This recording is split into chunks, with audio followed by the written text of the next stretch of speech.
Om Shri Sai Ram, Sandeha Nivarini, Chapter 15. Swami, I have a few doubts concerning the subject of dhyana which you are now writing about. Can I ask you? Of course, you can ask and have your doubts removed. It is good for you and it gives me joy. Some people practice dhyana, but they are unable to know whether the dhyana has progressed or not. What do you say about that? Progress in dhyana means the attainment of ekagrata, concentration. Each one can judge for himself without doubt how far he has been able to succeed in concentration, can't he? Some say that they see all sorts of things during dhyana. Some hear all types of sounds. Do these indicate progress? They are delusions. They handicap progress. They implant conceit and disperse concentration. The distraction of sights and sounds is no sign of dhyanam. Then what is to be done when such are seen? Don't allow the mind to wander onto them. Never lose sight of the divine form which you have pictured for yourself. Be convinced that these are but obstacles designed to scatter your attention away from the divine form. If you permit these sights and sounds to creep in, the original form will be dimmed, your ahankara will increase, and you will lose your way. But Swami, some people do say that these things are signs of progress in dhyana. That only means that they themselves are not practicing dhyana properly. Besides, not knowing what dhyana is, they delude their disciples also by talking like this to please them. That is the only profit earned. Well, does it mean then that by means of dhyana we can see the Lord? Why not? Certainly it is possible. If you fix your attention on the sublimely beautiful form of the Lord and concentrate on that alone, you will receive His grace in that form itself in various ways. While doing so, many a disturbance might intervene. You should not be deluded. Be on your guard. Never forget the auspicious form. Picture to yourself that all creation is immersed in it. But really, can we not know at any time what stage we have reached in dhyana? You can identify the progress or decline of dhyana only when you know this is stage number so and so. This stage is such and such, etc. Isn't it? The dhyana rupa is beginningless and endless, and so its fruition cannot be declared complete and finished. Then do you say that dhyana is endless? What is generally called the end is the end of the I and the merging of all in the one form. Dhyana has no end. How are we to understand its stages? You can have an idea of the stage if you examine daily how you are able to concentrate, how far you have subdued the wandering nature of the mind, and how deeply you taste the divine form. That is all. The stage reached cannot be cognized. What you receive and at what time depends on His grace. The sadhaka's mission is to practice dhyana without deviating from the path. The rest is all His grace. It does not depend upon the number of days or the length of time. Some may require many births. Others may realize the goal in a few days even. It depends on each one's shraddha, bhakti and sadhana. It cannot be calculated and reasoned out. That means we should not worry about our sadhana, its progress, its stage, possible decline, etc. Exactly. Worry about the discipline needed for the sadhana, but not about its fruition. The reality, the realization of the reality, these have no steps or limits. Do not yield to all sorts of delusions or desires for this stage and that. Stick to the goal and the journey. Never give up the discipline of the sadhana. Do not change the time of sadhana. With one aim and unchanging attitude, strive to attain it. That will vouchsafe the fruit. That will bless you with a bliss. Do not be led away by what others speak about their imaginary experiences. For you, nothing can be as genuine as your own experience. Therefore, first attempt to gain undeviating concentration, ekagrata. Let that be your one aim. Dhyanam means vision of the form of the Lord, isn't it, Swami? When such a form is actually seen, they say it is not real and genuine. What do they mean by this? Seeing the form of the Lord is the goal of Dhyanam. To achieve that is the aim. But before that goal is reached, there are some obstacles in the way. These are to be guarded against. What kind of obstacles are they? How are we to guard ourselves? You have boarded a train to reach a village. You have heard that the particular village has a station.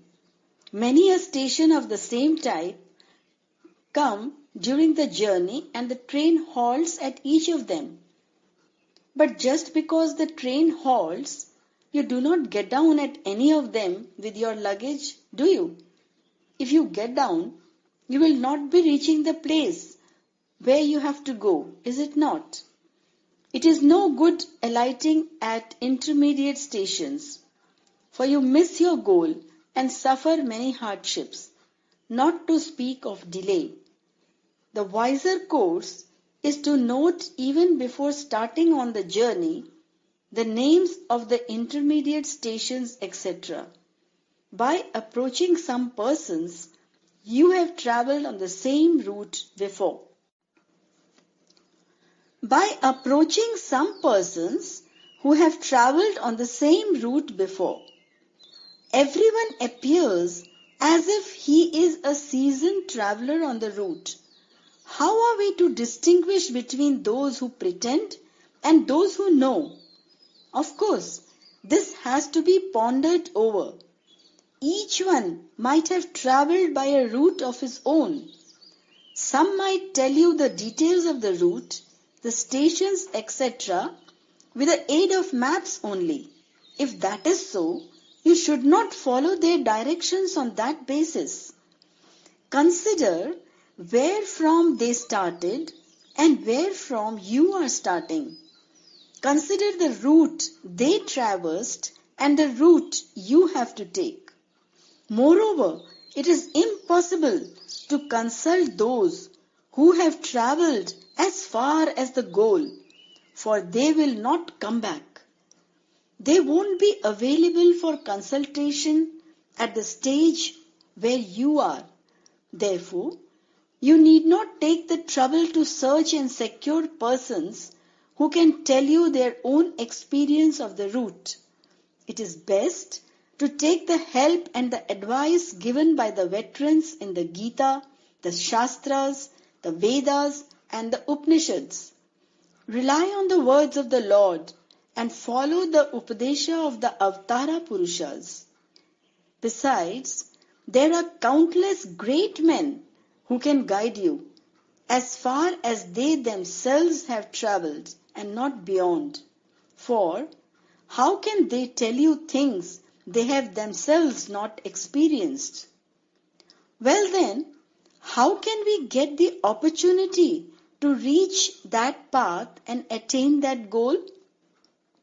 If they are destined for it, it won't be difficult at all. The chance will come seeking them. You must have heard the saying, the man who went in search of a creeper tripped over it on the way.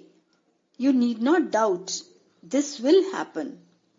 Swami, some people say that if we do not get some visions and sounds and lights during dhyanam, we can take it that our dhyanam has not progressed. Do you say that they are wrong? It is the image of their own idea. Perhaps they do dhyanam in order to get such sights and sounds. Therefore, they experience them. They are things by which each one of them is deluded. They do not analyze the truth underlying the visions. Really speaking, they should not seek these impermanent delusions. Then what are we to seek, Swami? Seek and desire the principle of everything. That which, if known, everything is known. That which, if seen, all is seen and understood. Do not seek for the drops in your attempt to know the flood. When you have attained the ocean, the basis of all the drops, you will not have delusion of the drop. Some sadhakas picture to themselves during dhyanam the Guru. Is that correct? The Guru shows the path. He teaches what is beneficial. So he has to be shown respect and gratitude, of course. But the Guru should not be taken to be all-powerful and all-inclusive. Of course, the Lord is in everyone as the Atma. Give each one the status that is his due and not more. But some great men declare that the Guru is both father and mother, that he is Brahma, Vishnu and Maheshwara all in one. Based on the Atma, that is correct. But such Gurus are rare. You can speak of him as father, mother, God, etc. on account of love and regard. That is all. How can he be so? In fact, as loving as the mother, as protective as the father, you can say. But then, what do you say of those who gave you this body and brought you up even before you got the Guru? First and most important, be grateful to the mother and the father. Serve them, make them happy, respect them.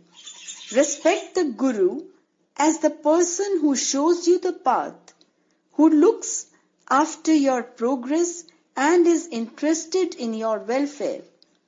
Worship the Lord as the witness of everything everywhere, as the master of creation, preservation and dissolution, and as the all-powerful one.